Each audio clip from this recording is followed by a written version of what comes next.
আসসালামু আলাইকুম, কেমন আছেন সবাই? আজকে রান্না অনেক দেরি হয়ে গিয়েছিল।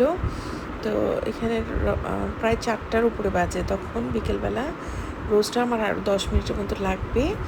আর পোলাওটা হয়ে গিয়েছে। আর হচ্ছে যে একটু ভেজিটেবল রান্না করব, এটা এখনও রান্না করা বাকি। আসলে টেনশনে পড়ে গেছি।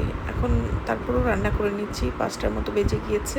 আসলে চাইনিজ ভেজিটেবলটা রান্না করতে কিন্তু বেশিক্ষণ লাগে না। আর এখন রান্না করলেও আমাকেই করতে হবে, আর পরে করলেও আমাকেও করতে হবে। সারাদিন কাজ করতে ভালো লাগে না। আম্মা আমাকে শিখিয়েছে যে তাড়াতাড়ি কাজ করে অবসর হয়ে যাবে, তারপরে সারাদিন ফ্রি।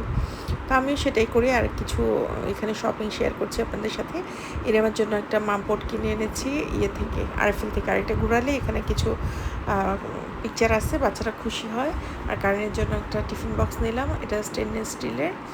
তো ও বলতেছিল যে চেঞ্জ করে দেওয়ার জন্য। এদিকে আমার ভেজিটেবলটা হয়ে গেছে। আমি কয়েকটা ক্যাপসিকামও দিয়ে দিয়েছিলাম, চিংড়ি মাছই করেছি।